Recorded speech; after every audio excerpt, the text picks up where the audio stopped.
Look at the $4 premium in silver to the LBMA and the COMEX price that we've seen forever on the Shanghai Exchange, which over the last 100 days, the volume has increased nearly 200%. And the combined volume of the Shanghai Metals and Futures Exchange now supersedes the COMEX, making it the number two most transacted platform on the planet behind the LBMA. We're beginning to see that these exchanges are getting more and more legitimate. And at some point, the Western system will be viewed for what it is, a Ponzi scheme. You can only manipulate a market or push a market in the direction that it is going for an extended period of time by pushing in the direction it's going. You can't hold back global demand, and especially global demand that is being orchestrated by the central banks, not in concert perhaps with the Fed. So times are different. As the Shanghai Metals and Futures Exchange experiences an unprecedented 200% surge in volume over the last 100 days, now surpassing the COMEX, Andy Schectman issues a stark warning about the direction the U.S. government is taking.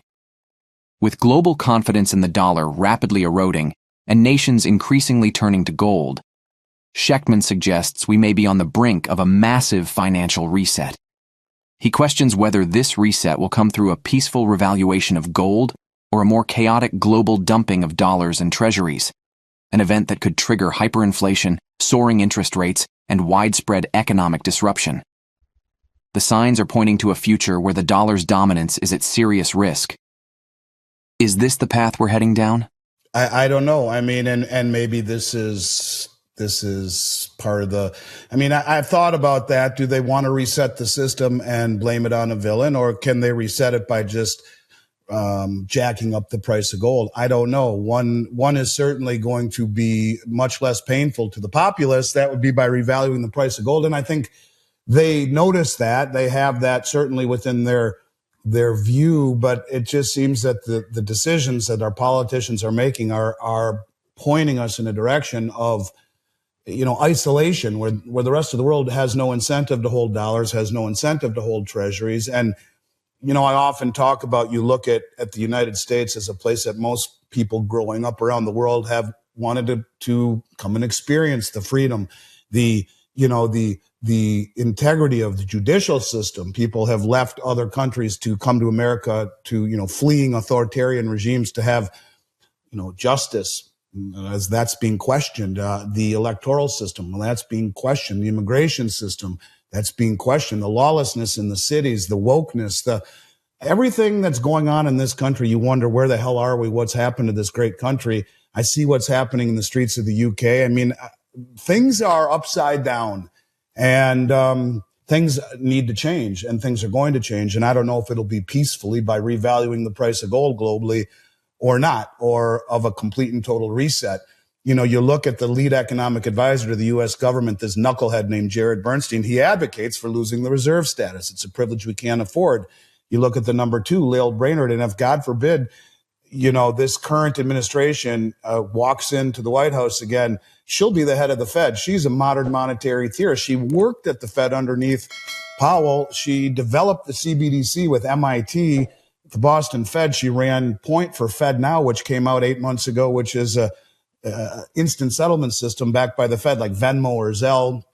And, who knows? She would like to see a reset. She would like to issue a CBDC. Maybe they can do it peacefully. I don't know. But to your point about the West not settling anymore, look at the $4 premium in silver to the LBMA and the COMEX price that we've seen forever on the Shanghai Exchange, which over the last 100 days, the volume has increased nearly 200%. And the combined volume of the Shanghai Metals and Futures Exchange now supersedes the COMEX, making it the number two most transacted platform on the planet behind the LBMA. We're beginning to see that these exchanges are getting more and more legitimate. And at some point, the Western system will be viewed for what it is, a Ponzi scheme. You can only manipulate a market or push a market in the direction that it is going for an extended period of time by pushing in the direction it's going. You can't hold back global demand, and especially global demand that is being orchestrated by the central banks, not in concert perhaps with the Fed. So times are different. But these countries now, which back when I started doing this, were many of them third world, are now sophisticated, coordinated, wealthy, and motivated. And they understand they don't need to drop bombs in the United States or in the UK to win. They just need to stand for delivery and buy all of the world's commodities. I saw a report that came out of the UK where the UK said, hey, listen, we're kind of screwed. All of our natural resources, we're reliant on other countries like the BRICS nations. And that's true. And if you look at what's happening right now in the United States, we're selling our treasuries largely to the UK. One broke nation selling their debt to another broke nation, taking the proceeds that we sell our treasuries to you folks for to pay the interest on the debt that's already outstanding and take what little is left extra to buy commodities across the globe from the BRICS nations, who take those dollars and buy gold, which keeps going higher, and gold, which will be the backing of a new system. So they're not buying treasuries, they're not stockpiling dollars.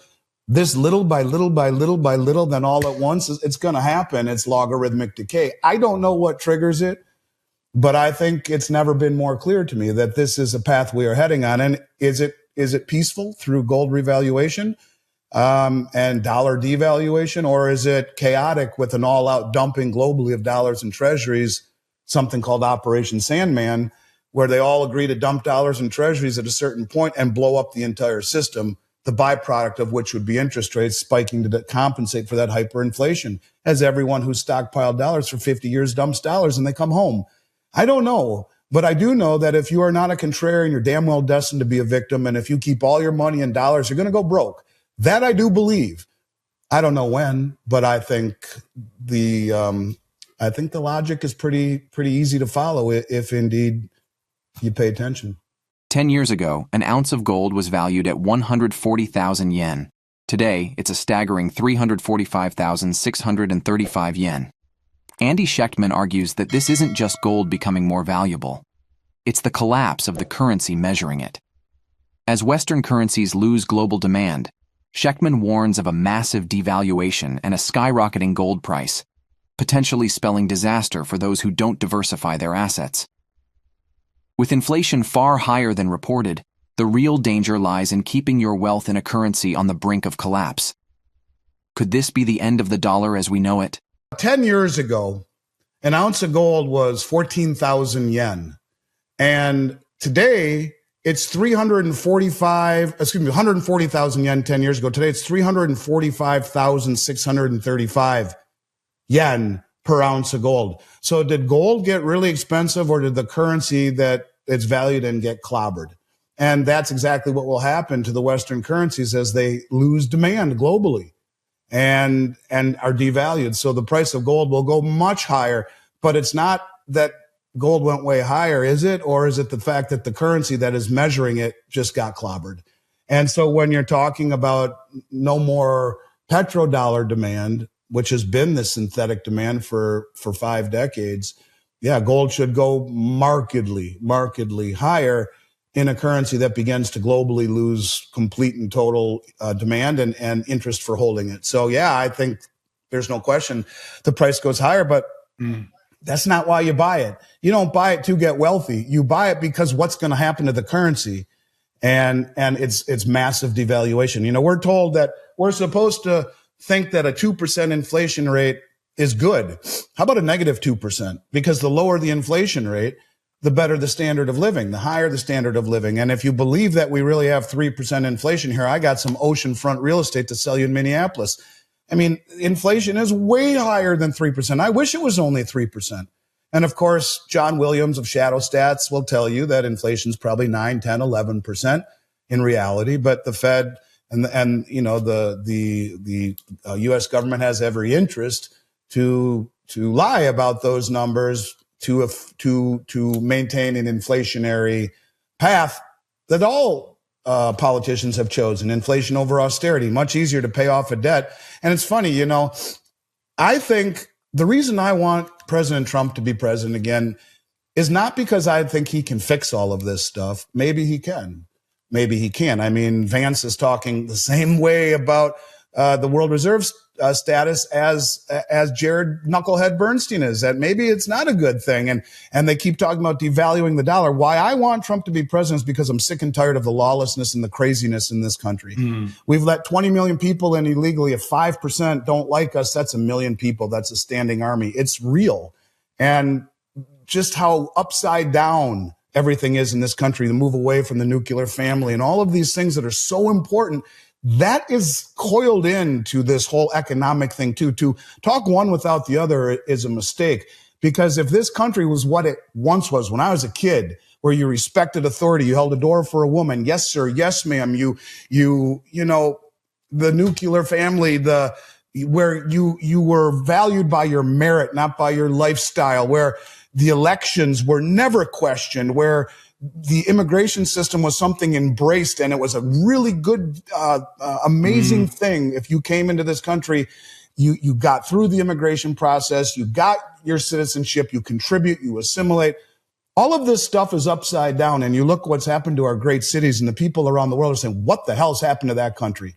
It's all part of the same thing. So I don't know that either administration, I don't think Trump can fix what we've already destroyed. I think this administration has done more to inflict damage over the last 4 years than any external foe could have done, just by their stupidity. And I mean, I think we need a change for sure. But for me, it's not about economics. I don't know we can fix this. We've gone too far down the rabbit hole. You know, you say $1 trillion every 100 days. That's 31,688 years ago is 1 trillion seconds. That's $100,000 every second. 1, 2, 3, keep on going. And that's how much debt we're burying our children with.